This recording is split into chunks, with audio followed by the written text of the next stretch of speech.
What's up, everybody? Welcome to Wednesday Night Fish Talk. And like you guys been seeing, my special guest is Larry for Larry D's Aquariums and More. How you doing? I'm great. How you? Not too bad tonight. Now let's see who we got today.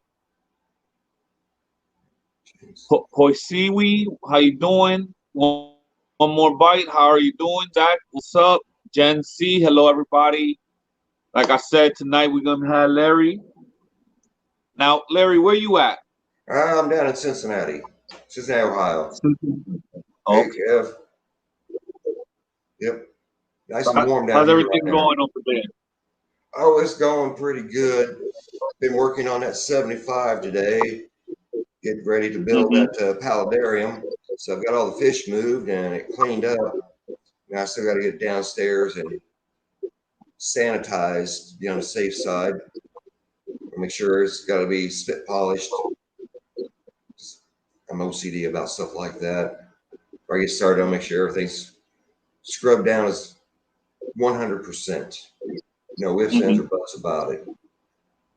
Because what I'm going to be doing from everything I've watched YouTube wise, because I've never done a paludarium before, and I'm basically going off everything I've Googled and what I've watched on YouTube. I'm flying by the seat of my pants on this one, which I'm notorious for doing. So Now, hopefully Saturday I will have. Well, so no, Saturday I will have everything I need. It's just a question of getting it basically glued together and piecemeal together because it's still drawing out sketching out how I think I want it to look and get it laid out that way. And I'm going to do a magic marker on the bottom of the tank to draw parameters of the. I'm going to call it an island, for lack of better words, because the way I want to do it is one side's going to be landmass with terrestrial plants on one side, and there will be a corner section on the other where it'll be terrestrial plants as well. Because it's like I'm doing, like I said, 75 gallon, and I'm doing it where the water level is going to be at least 10 inches deep. So yeah, it's going to be a interesting undertaking. So yeah, we'll see what happens, man. It's either going to work or I'm going to make it work. now for the viewers that don't know what's a paludarium, give them a real quick description of what is that you're doing a Okay, paludarium. so basically a paludarium, you get your aquarium, bottom half. Now you can't see my hand, but here, let me move it the right way. So your bottom half is going to be basically aquarium, and in your back you're going to build it up, and then you'll have it to where you put terrestrial plants. You're basically making a garden on top of. You're basically making islands. Yeah. To where you have an aquarium and you have an island in the back, or however you decide to do it, whether you cut from a side and around, and you have your terrestrial plants, and you go up the wall. You can go up the wall. I may actually do that. I haven't decided that part yet, but that's what you're basically what you're doing. You still have to have your heater, your pumps, and all that good stuff, just like an aquarium. You still got to filter your fish. So basically, that's where and what I'm planning on doing, or actually, it's what I am doing, one step at a time. So it'll be quite interesting. I just got a few more plants I'm still going to get. I think I'll get some golden pothos for in there as well because they're really good at removing nitrates. So yeah, I mean it's like I said, I'm flying by the seat of my pants, and I've never done it. I'm only going off everything I've watched on YouTube and read. It looks like a fun. I'm treating it like an art project. Oh, okay, yeah.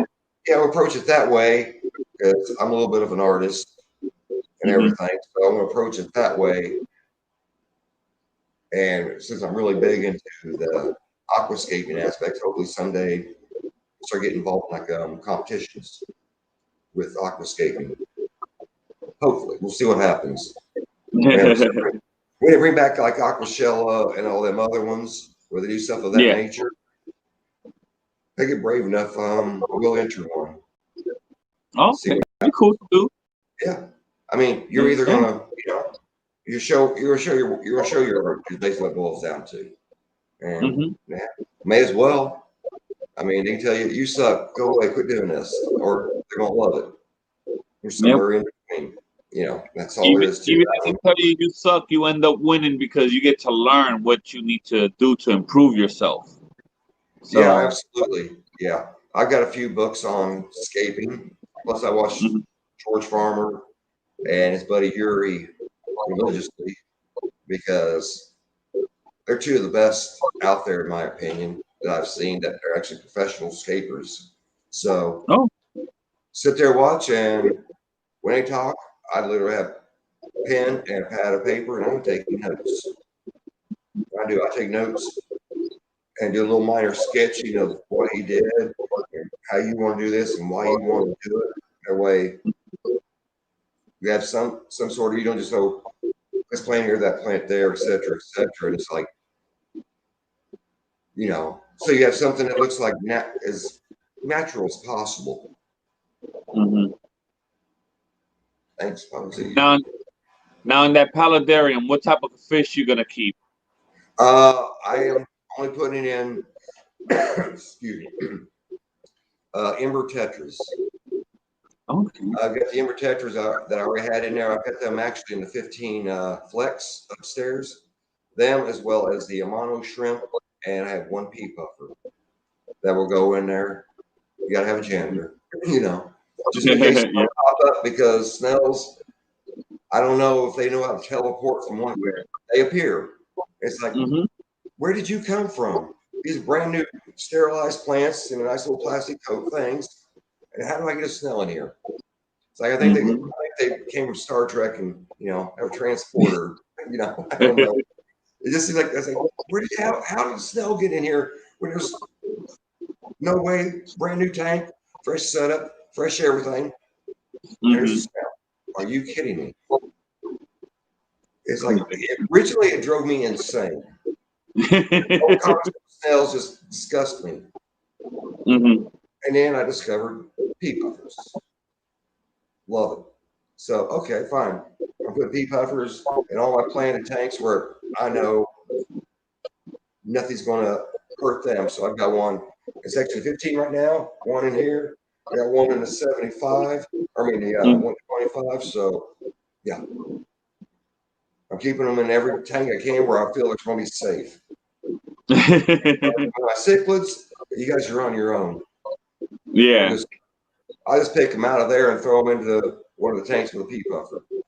Feed them that way. I actually have a bushy nose pleco that's been eating the snails. What is it? A bushy nose pleco eating the snails. He be sucking them out the shells. Really? Yeah, I got ramhorn snails, and I got this one that I threw in there. He was small. He was from my first group that I bred, Yeah. and he just doubled in size so quick. And I noticed that all the snails were gone. One day I was just watching, and he just grabbed the snail, knocked it down, and sucked the snail out of it. Huh. I did not know they would do that. I never seen something like that, and it's crazy. I'm like, he's big now. He's gotten pretty Dang. big. He's bigger than all his siblings. Wow. Because I got two bristlenose in the 125 over here. Hmm. And they just hang out on the driftwood or on the castle. But I've never seen them do anything even close to like what you just said. That's like, wow, that's pretty cool. But I got yo-yo loaches in there now too. Just Okay. because I always wanted yo-yo loaches. And Hmm. PetSmart had them on sale for $1. So I bought 4 of them. Oh. Mhm. Yeah, it's like, really? You're selling these for $1? Okay, I'll take 4. They had 6. I should have just bought all 6, but yeah, that's probably overkill. Or not. Well, at 125, probably not. Hmm. Hey, Grumpy Gramps, hit me up on IG on that one. Who else we got in today? Oh, we got Ozzy from All In Tanks. I'll see. Rebuilding our brand. How you Melvin. doing? All in Tanks. Chris John, thank you for joining us. Kev Aquatics. Now, how long you been in the hobby, Larry? Uh, since about 2016. I had Uh-huh. actually, this is my very first aquarium right here. This 45 tall. I got Mm-hmm. one day. I'd always liked fish, and I had back in the 80s. I had a 10-gallon aquarium, but me and the 80s were kind of a blur. We'll leave it at that. Mm-hmm. And I got rid of all that and was really big into reptiles, so I was keeping more of a reptiles. And just one day out of the blue, I want an aquarium, I want fish. So went to PetSmart. They had this. I bought it. I bought everything I needed. Got home, set it all up, put it back the next day, bought fish. Mm-hmm. And I got to look, and it's like, I'm going to do this here. I probably ought to get some information. I'm going to go on YouTube, see what kind of information I find out. So I was looking around and went on somebody's live stream. He's a roller coaster enthusiast, Rick Stick Adventures. Mm-hmm. Said, introduce myself. He said, well, he asked me if I had a channel. Says, no, I just kind of joined YouTube because I got a fish aquarium, so I'm just kind of looking for information. And I love roller coasters, and I thought, you're on live, I'm gonna come over and say hi. So, well, first thing Mm-hmm. you got to do, you got to make a channel. Because ain't nobody gonna talk to you if you don't have a channel. They're gonna treat you like a troll. I'm like, what? Troll? There's people go around and be jerks. Oh, Mm-hmm. oh, no, see, no, I'm just wanting information. So next day, I created a channel, posted a video. 11 tanks later, here we are. I mean, it's just like that.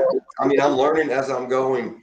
I'm buying books. I'm taking lessons from anybody and everybody I can. I mean, for the longest time until I read Rob 93 and Aquafunk, I was just playing at the game.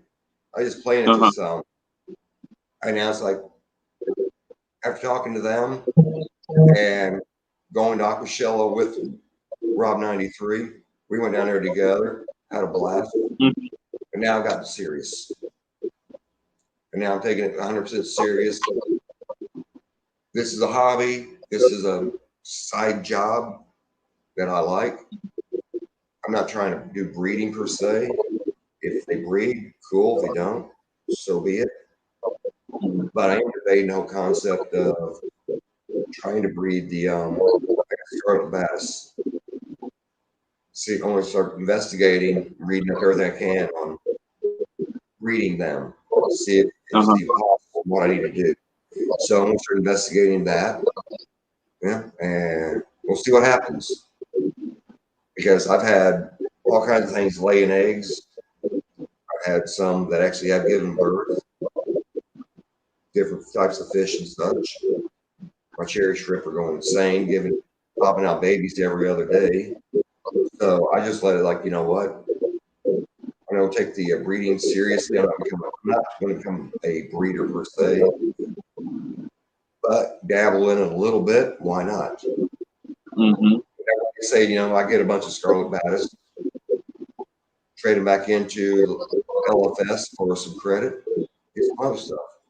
Yep, that's good. Yeah. Now that have no intention of getting serious in the whole breeding process, because which way my work schedule is, I couldn't dedicate proper time to do something of that nature. What's breeding right now for you? You got anything breeding?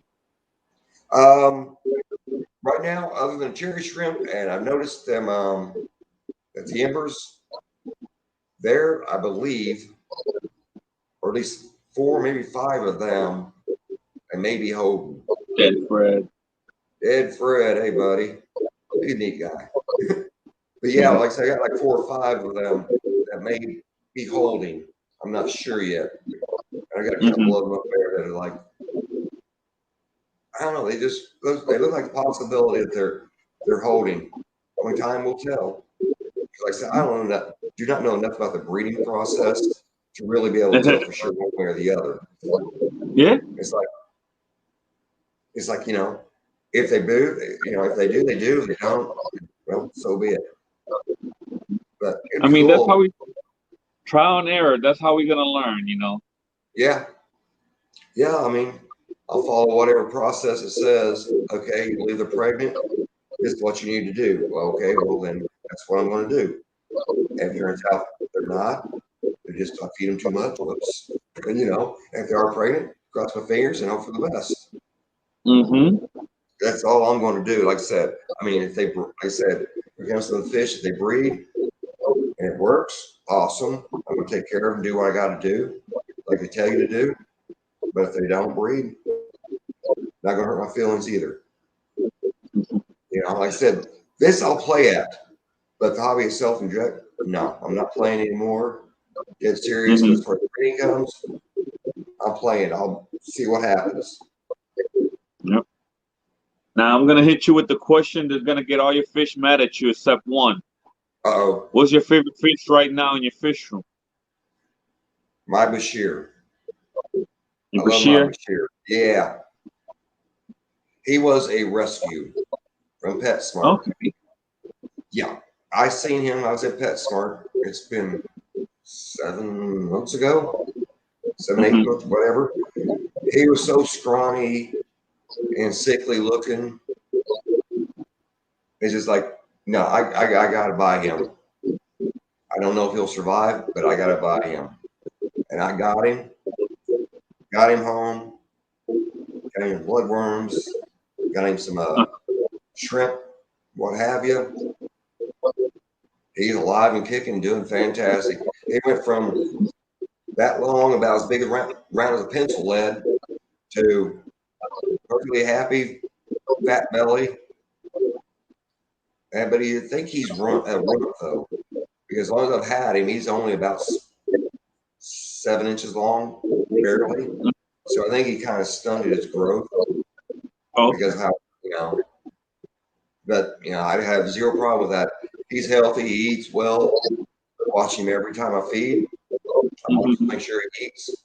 He comes out of his little house and he eats. And he eats until he's full. He swims around for a few minutes, goes back in his house, takes a nap. Mm-hmm. And that's what he's done Live ever the since good I've life. had him. Yeah, but living a good life. He's done that ever since I've had him. So I'm saying everything's good. And of course, I medicated the Jesus out of him when I first got him. So, you know, Uh-huh. take zero chances. Take zero chances. I mean, I don't do water checks and stuff like that. I'm a firm believer. 10% water change every week, period. No exception, no excuses. Mm-hmm. Yeah, because like tomorrow, that's my schedule. So there's some water change, 10%, 10%, 10%, all the way down the board and upstairs. And I'll stop until I'm done. You know, I have it Now, scheduled out one day. I just go. what's your dream fish you would like to get in your fish room right now? Um, really, I think I got it. The marbles, marble angels. Okay, yes, I'm an Yep, angel guy. yep, I ain't talking about it. yeah. The aqua funk was always talking about marble angels, how much they're awesome they are. Mm-hmm. And I've never really been that big into angels. I actually wasn't into them at all because I just really know nothing about them. After listening to aqua funk, yeah, I'm talking about Aquafunk, not making fun of him. We're doing that. So, and as It's all right. listening, he was talking to him about the marbles, and he was showing the ones he has. Like, wow, those are awesome. So, I had emptied this here because initially this was going to be my paludarium. They had to think, as short as I am, I have to stand on a chair to clean this thing. Mm-hmm. I can't see me trying to do a paludarium, and so I have to stand on a chair, trying to put a big rocks in there and set them in place. It's just way too awkward. So I switched it. So I threw substrate in there, went to PetSmart, hooked up the sponge filter and heater, which is PetSmart. Mm-hmm. Bought 3 marbles, threw them in there. Unfortunately, one of them did die on me the other day. 2 of Oh them man. alive and well kicking. They're both down here, right here in the corner. looking at me going, what are you doing? You've been in here awful long. That's what I like about it. They're very personal. The two I have over here, every time I come down, they're watching me the whole time. Like, are you going to feed us? Very interesting. They sit there and they watch me the whole time I'm down here when I'm in sight. They're just following me. Oh yeah, man. I got like 7 tanks with angels. Wow. Yeah, I got a couple breeding angels, some big toy long veils, and some marble long veils, some regular ones, and then I got babies. I'm growing out some blue angels right now, too. Ooh. The blue angels, those ones that get really big. They get decent size. These are the German blues, not the Philippine blues. These are the blue ones with the black tips on their fins. Oh, okay. Those ones get what, about 8-inch high span? Or is that the other? That is okay, that is them. That's what I thought. They can get about 8 inches, Wow. Yeah, that's the ones just like I prefer the smaller fish, preferably even in the angels. Now I guess the marbles, they don't get really that big. So it's like I think this 45 would be a perfect tank for 2 of them. So you should be able to live a nice healthy life in here. That's what I'm hoping for, you know. It's like in the ones I got over here, which are just basically, I don't even know what they're actually called. They just call them marked as angelfish, assorted angelfish. So I grabbed 2, and that's it. One's gold and with white belly, and the other one's got 2 black stripes on its sides and 1 black stripe on its head. And that's the extent of my knowledge. You got a silver and you got a gold angel. Okay. Yeah. I mean, they're pretty decent size. I mean, right now they're about yay long, about yay high. So, and they're in a 125, so not a problem. But I like them. And that'll eventually get turned into, besides the angels, I'm going to be doing rainbows in there. Because I got a lot of fish in there that are older. And yeah, most of them are like 4 or 5 years old already that I got in there. So as the inevitable happens, I will add a few more rainbows in there. Like I think the next ones I'm going to get are like the Madagascar. Oh, so I think those kind of neat. Yeah, those kind of neat looking. So like maybe a nice little touch in there. There are 3 or 4 of the Madagascars. You see, I noticed with the marble angels, it really depends where you get them from, how big they get. Because I got a long veil marble, and he's about 7, almost 8 inches. Oh wow, he's nice. Yeah. I do not believe these are veil tails. They disappeared on me, but I don't know. They're still fairly young, so may not be able to tell for sure yet. Yeah. Like I said, they're probably only an inch and a half long, and maybe an inch and about the same height. So I think they're too young to be able to tell yet. A few months, I guess I'll know for sure one way or the other. Oh yeah, you'll find out. Yeah. Like, okay, so 45 is not going to work. Like, well, maybe I'll be turning my 125 into an angel tank just because they'll need the room. Yep. So choose that carefully on what I put in there. Because I do need to still do a little more research on what fish is safe to put in with them. Because, you know, obviously you want to avoid the fin nippers, of course. Definitely got to avoid that one. Okay. What I do. Yeah. Best advice I tell people with angels, the number 1 fish you could put with angels is Congo tetras, I think. Because they don't fin nip. They get nice size and they get a real nice color to them. I have had live bears with my angels. I got my wife's tank has swordtails. It has some mollies in there. I actually got some tiger barbs in there too. Really? And they're not bothering my angels. As long as it's a nice sized tank and they got space, they do just fine. And Okay. in my other tank, I'm breeding bushy nose plecos while I'm growing out angels, Oh, wow. Okay. Yeah, that's pretty and cool. they do just fine. Guppies Cool. do fine with angels. The bad thing, if you are breeding them, those Hmm. angels will get aggressive, Yeah, I'm not surprised. I and mean, it they has to are be a fish that can get away quick. sure. Yeah. So Yep. yeah, you slow moving fish. You're sorry about your luck then. If they're Yep. having babies, you're going to get thumped. I just started getting giant Danios. You ever seen the giant Danios? Yeah, I've got like 5 of them. I want to test out how they do with angels. Mm. I have never seen that mixture. Have you ever? Yeah. No, I have not, because I've actually got the 5 I've got. They're in there with my Bashir and my uh,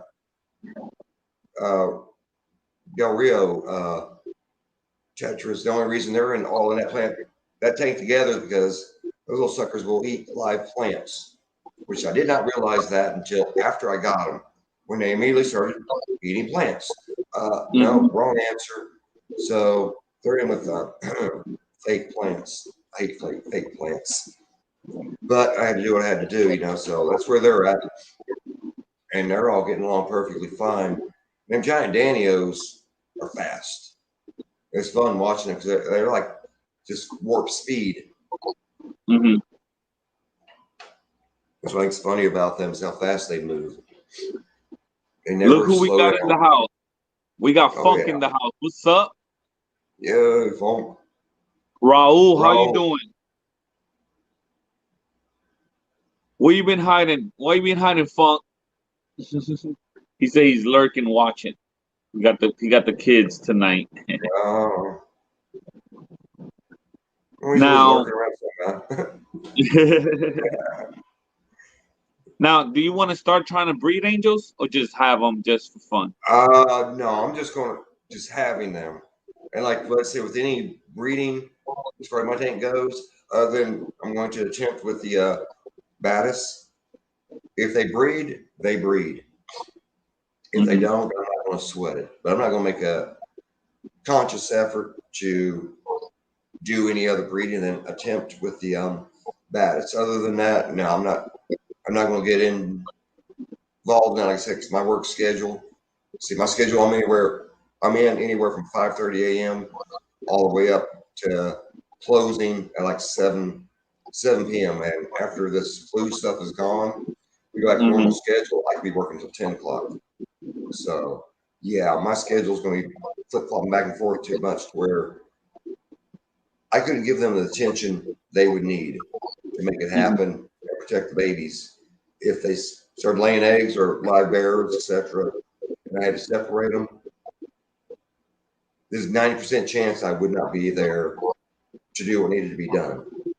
Hmm. So yeah, there's no way I'm going to put any legitimate effort into doing any kind of breeding other than I said them baddest. I'm going to attempt it after I study as much as I can on it first and see what happens. Okay. But I already know first problem I've got right now is when I bought them about 3, it appeared I had 1 male, 2 females. Well, I'm wrong because it took one color longer. It took one of them longer to color up than the other one. So it turns out I got 2 males, 1 female. So I know Mhm. that's not a good combination. Yep. Yeah. Never is.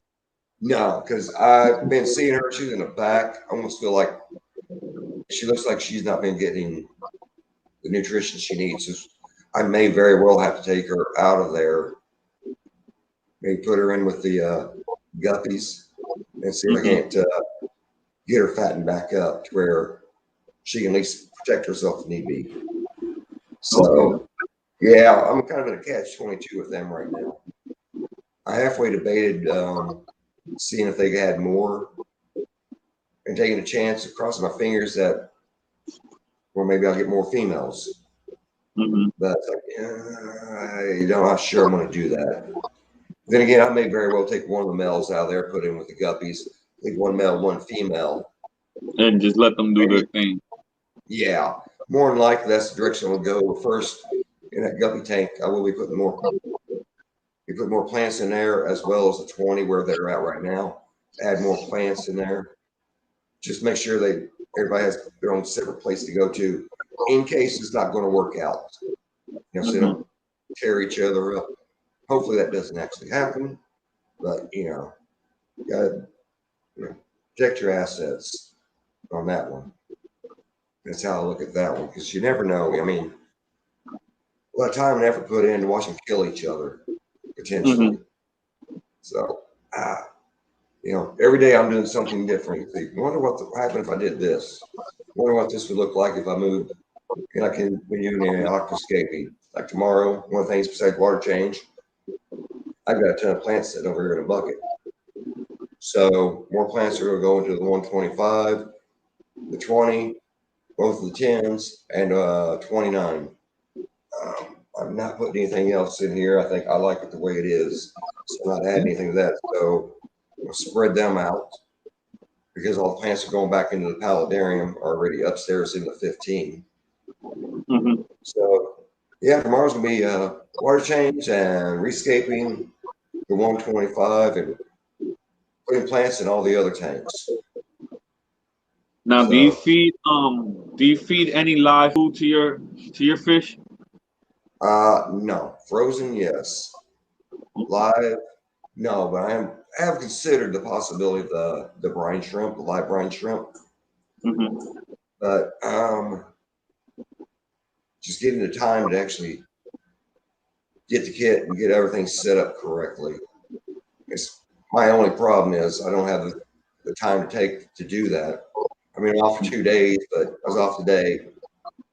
90% of my day was spent prepping the 75 for the paludarium tomorrow. Like I said, it's water change and planting and rescaping. So, my schedule, it's like I rarely have 2 days off together. It's usually 1 day here, 1 day there. So it's like taking advantage of it and getting this stuff done. Because like I said, come Saturday, I'm getting this stuff to finish off. Or not finish off, but get ready to do the hard escape part of the paludarium after I get the tank sterilized. So yeah. I've been getting really big into live food right now. I'm actually doing brine shrimp. Right. I'm doing Daphnia, and I'm doing micro-worms. Okay, and yeah. It's been pretty cool messing with live food. I've been seeing a difference in some of my fish. Right. And it's just a pretty cool experiment to me. Yeah. Oh yeah, it is a big experiment. I mean, I watch everybody doing it, how they do it, and everything. It's like a fun experiment to do and everything. I mean, I'm probably gonna do it because I'm not sure. I probably got enough stuff sitting around here to where I could actually do it. I know I've got the empty soda bottles, 2 liters, like most people are using. I know I've got the extra hose, got plenty of caulking. So, and what do you need? A valve switch separating in order to drain them out into a cup. I can get that to work for a couple bucks. All right, I'm just talking myself into doing it because I got everything I need except for the actual brine shrimp and the check valve. Is that what they call it? Yeah, the check valve. Yeah, that's all I need to do it. I got everything else. Man, now I actually found. I'm thinking right now. I've been seeing that growing Daphnia is actually better than growing brine shrimp because they live in fresh water, so you don't have to do no water.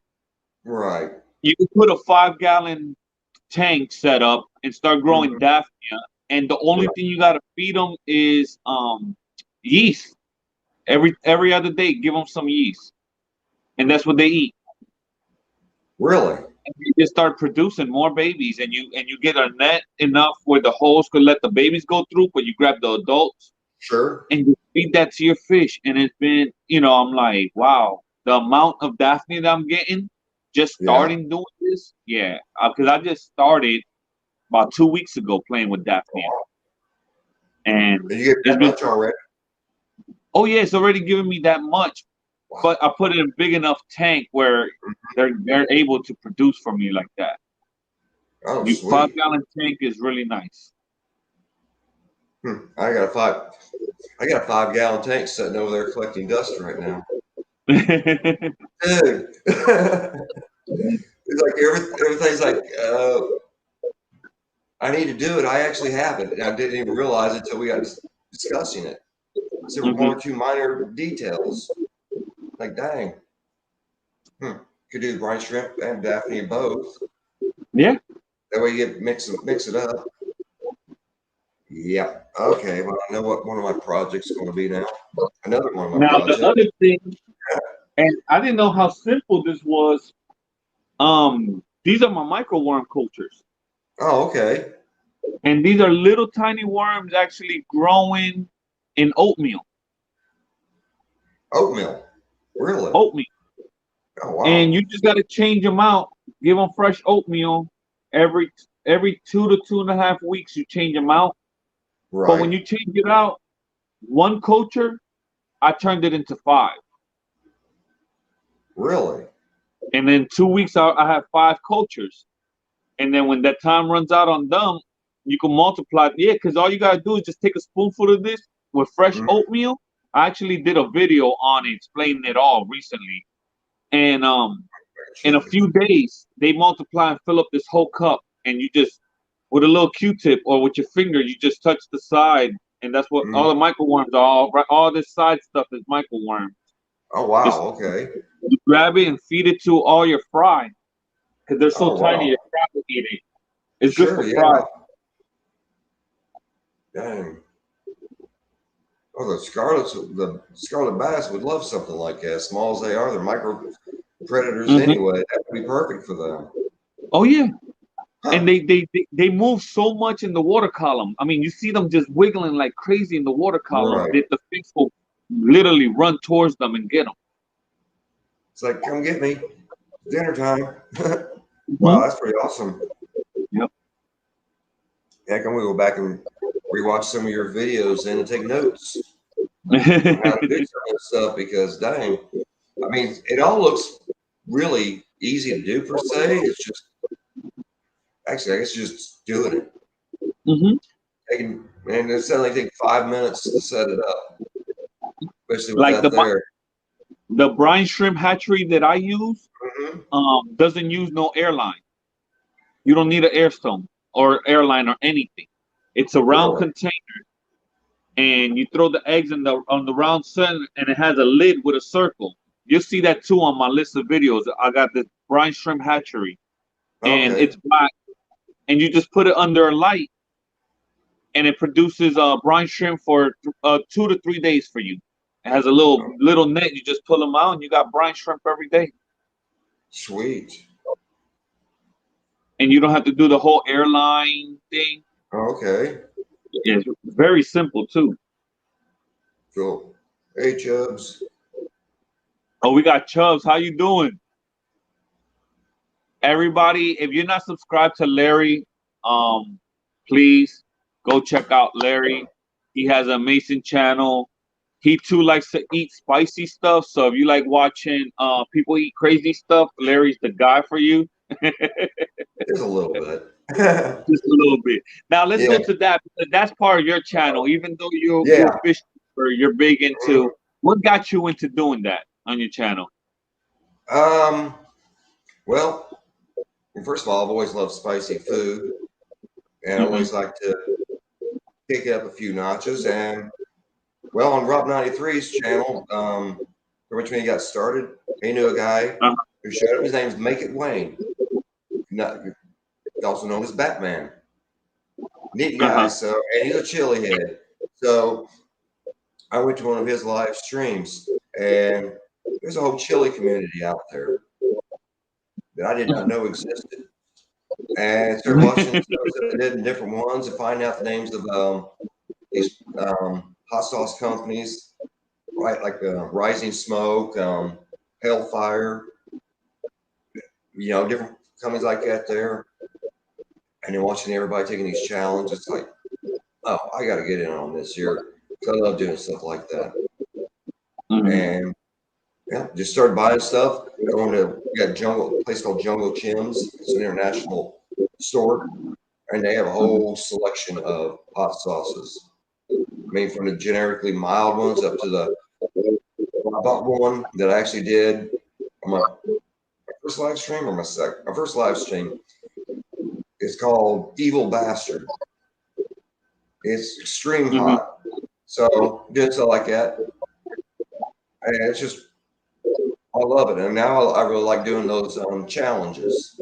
To an extent, I mean, there's some that's like that one chip challenge at Pequot, the jet black chip is like what, 19 million Scoville or something like that. I'm not sure what Scoville the Pocky one? Yeah, Pocky. I can never pronounce that correctly. I actually did that on my channel.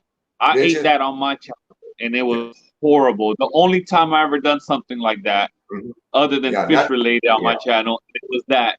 Woo! Yep. I did the little nitro, the gummy. The gummy bear, the 9 million Scoville. I've actually done that. I got 2 more sitting upstairs. And one of these I do on a Saturday called Fun with Hot Sauce. When I actually have a Sunday off, and God knows I will have to have the Sunday off, I'm doing both of them at once. And yeah, I'm going to do both of them at once. But I know I have to have Sunday off because the last one I did, even with one, I did get this capsaicin cramps. Woke me up in the middle of the night. I thought my stomach was going to explode. Those are no joke. That's first real. I've had minor capsaicin cramps, but that's the first real one, legitimate one. It actually got your attention.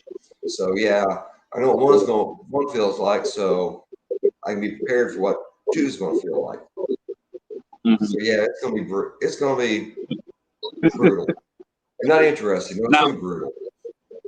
What's been the worst stuff? What was the worst one you have eaten that you just regret trying?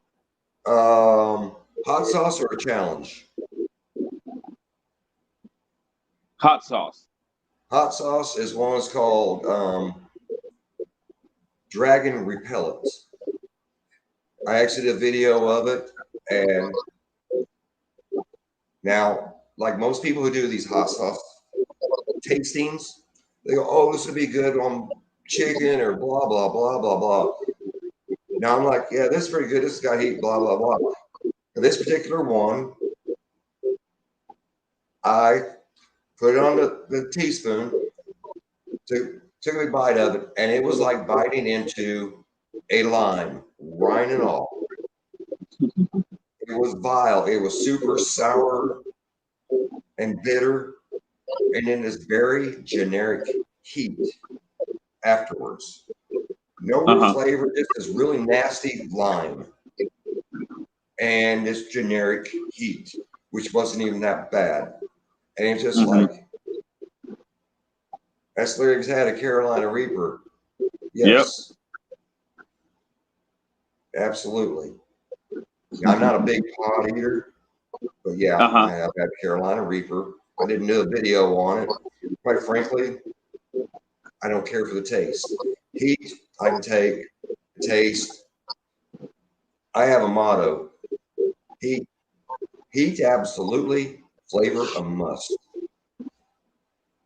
I want the heat is all, bring on the heat as much as possible, but it's got to have a good flavor too. I'm not eating nothing that is just stupid hot and no flavor or some rancid flavor. Now, Carolina Reaper tastes like eating a wad of dirt. I don't like the taste of it. The heat's the heat, I can take that, but the flavor is just nasty.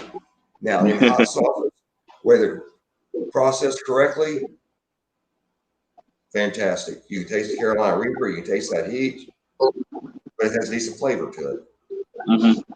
Now, I've had a few that's just like, no, that's nasty. You like that, and that Dragon Repellent, as I was telling you, And actually, I poured out.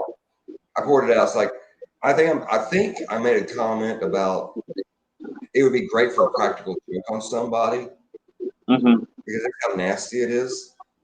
But I said, nah, I'm not even gonna put. It's not even gonna practical joke on Put somebody. somebody through that. Yeah, it's not even worth it.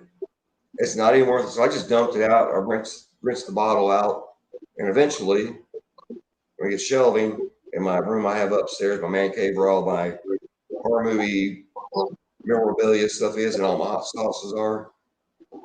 I'm gonna have the wall of these are the ones I've eaten, and in some cases, it might even be a wall of shame. It's like you're pathetic.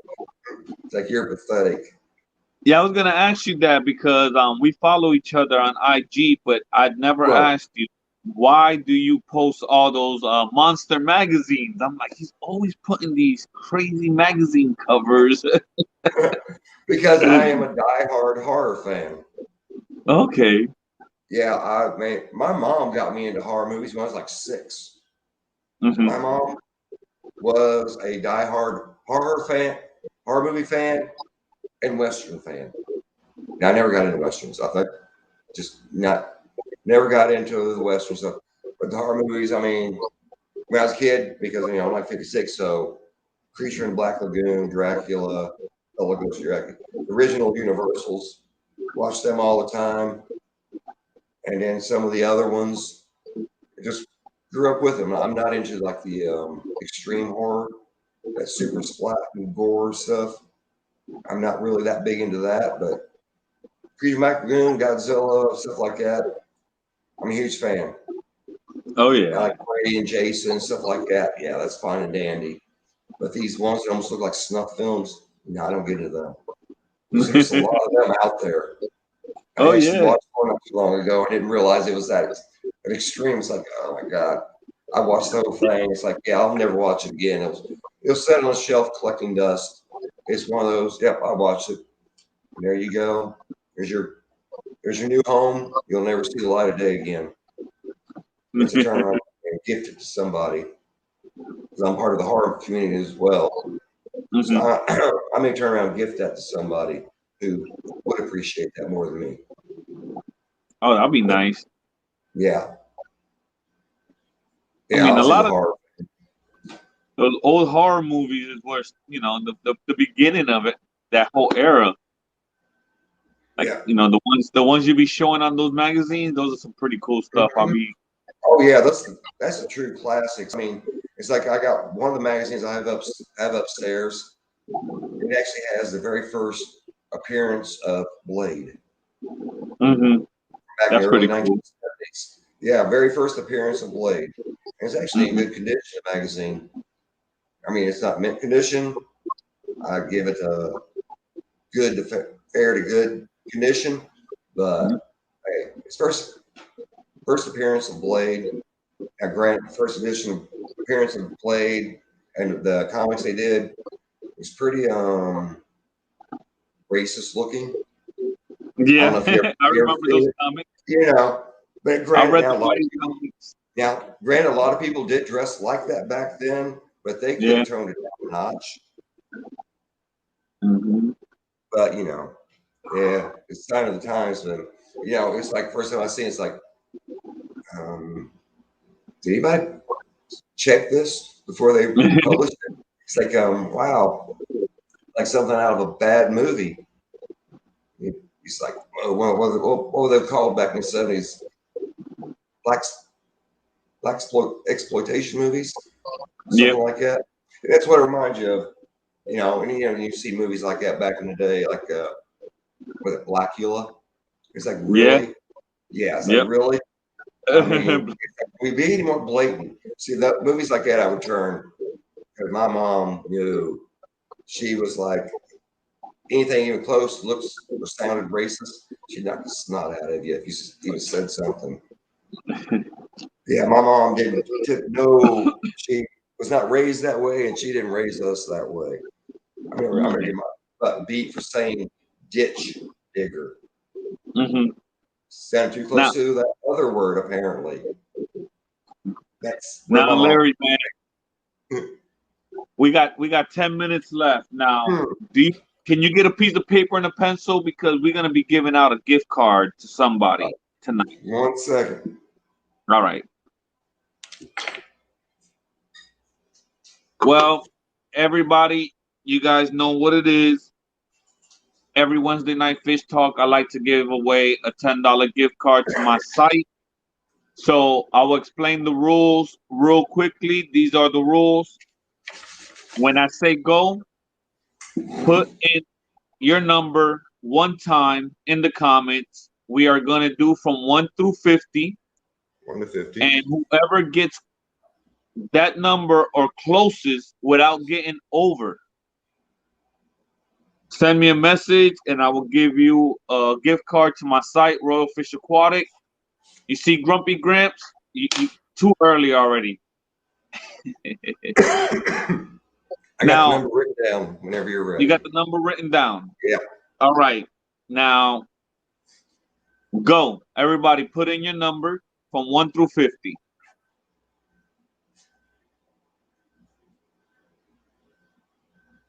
Now, have you ever gotten fish through the mail? One time. And I got it from that Aquatic Arts. Uh-huh.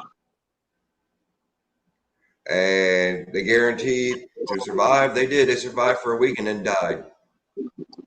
Oh, man. Oh, man. Yeah. And with what they charge for shipping, no way. I'm watching the numbers. Yeah, me too. Even though you know and I don't know, but yeah. Hey, Aquarium Cop, hey, buddy. Oh, what's up? He was lurking in the shadows.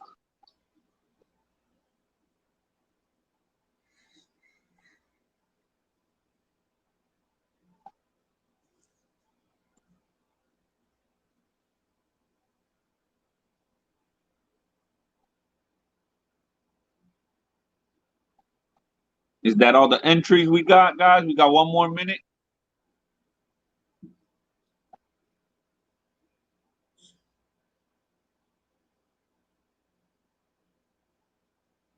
Oh, Jen, that's awesome because The Exorcist is actually my favorite movie of all time. I've seen that over about 275 times now. I've actually got Linda Blair's autograph. We got somebody got close, but if we got any more coming up? I don't think we do. All right, who got close? We got, my number is 39. Right there. So, and Grumpy Gramps hit 37.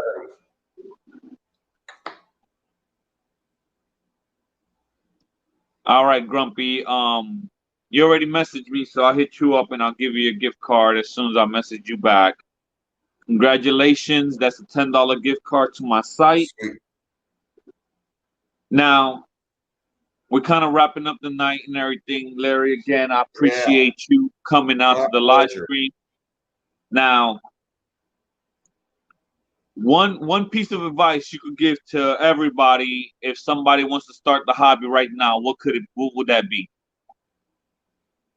Keep your water clean. Most important thing, keep up on your water changes. Don't worry about all the bells and whistles and all that stuff because you really don't need it. Keep your water changed. Keep your water changed 10% every week, like clockwork. It's all you need to do, and don't overfeed. That's the worst thing you can do. Oh yeah. Yeah, because that's what I do. I make darn sure 100%, 10% water change every week. Period. I mean, I got a day set aside, scheduled when I start, and by the time I'm finished. Okay. That's all you really need to do. Keep your water clean. It's very important. That's the basic of it, you know. I mean, it's not rocket science. I mean, some people think they're trying to turn it into rocket science. That's your prerogative, but I want to enjoy my fish, not spending hours on end. Oh, get this water. Let's see, this is too blue. This is too orange. This is too yellow. No, just do a 10% water change and move on and enjoy your fish. You know, you gotta enjoy your fish. You know, Mm-hmm. Now, in life, one good piece of advice, just life in general. Stay You got some strong. experience. From experience, stay strong, stay focused. Mm-hmm. Yep. Know what you want out of life, stay focused, stay strong. You'll get there. That is the most important thing. If you're not Yes. focused, you're not staying strong, you're giving into peer pressure or whatever, you doom yourself. Mm-hmm. You do. You just doom yourself. If you follow the pack, you're going to be taken down with the pack. Find your own path. Yep. That's We the need way you more get. chiefs in this world again. Yeah, peace. It's not a dirty word. Apparently, Yep. some people think it is. John Lennon said, all saying is give peace a chance. Mm-hmm. I You think it's have pretty to. good words to live by. Yeah, it is. I really appreciate that. Those are some good words because Yes, it is. you're not staying strong. You're just giving up. You know, just Exactly. Yeah. And the second you give in to peer pressure or follow the crowd, you just surrendered. You just surrendered your life, in my opinion. You gave up your life to follow the crowd, follow the pack, mm-hmm. follow your own path. You know, just that simple. Oh yeah. Now, real quick before we go, I know you don't just do fish. For the people that don't know, what's the other two things you have in your fish room right now? I got two bearded dragons. I got two bearded dragons. They're in a 8 foot cage that I made. I got them separated because they do not get along. I got a dominant male and a submissive male, and a dominant. Well, dominant cost me over $200 because of the damage it did to the other one's tail by biting it the way it did. I had to have it amputated. Which, yeah, I did a video on that. God, what, almost a year ago. Mm-hmm. Everybody's doing good now, which is important. Keeping them separated, so as long as they're not together, they're perfectly fine. But the second they're together, one wants to kill the other one. So it's an easy fix. Just keep them separated at all times. Oh yeah, you can't have two males in one tank. Definitely not. Even 8 foot is not enough. I had both of them out in the living room. One got down, the other one fought and immediately chased it down. I mean, it's like in the living room. We're like 20 feet away from each other. Right after. What got you into Okay. bearded dragons? Yeah, they're normally not like that. I've had bearded dragons before. I've never seen one such a jerk. It's the first one I've ever Okay. seen in my life. So it's just like, okay, I bought a jerk. Is what it boils down to. What are you gonna do? Now, would you get any more reptiles? I am seriously considering leopard gecko. I will not get like a snake. No interest in getting something like a snake. I had a Burmese python when I was a teenager, and when he got like 10 foot long, I had to get rid of it because it's like I can't. I'm like 15 years old. I can't afford something like that. Yeah. So we ended up selling somebody who could take care of it. But it's like, what was I thinking? Oh, I wasn't. I have nasty habits still to this day of being an impulse buyer. Don't we all? That's why I have such a variety of fish. Oh, Mm-hmm. wow, that's cool. I've heard about these here. They go great in this tank. Oh, that won't go great in this tank, in that tank, in this tank. All right. What are you going to do? Yeah. Enjoy it. You're happy, doing well, color it up beautifully. You're Mm-hmm. going to enjoy them.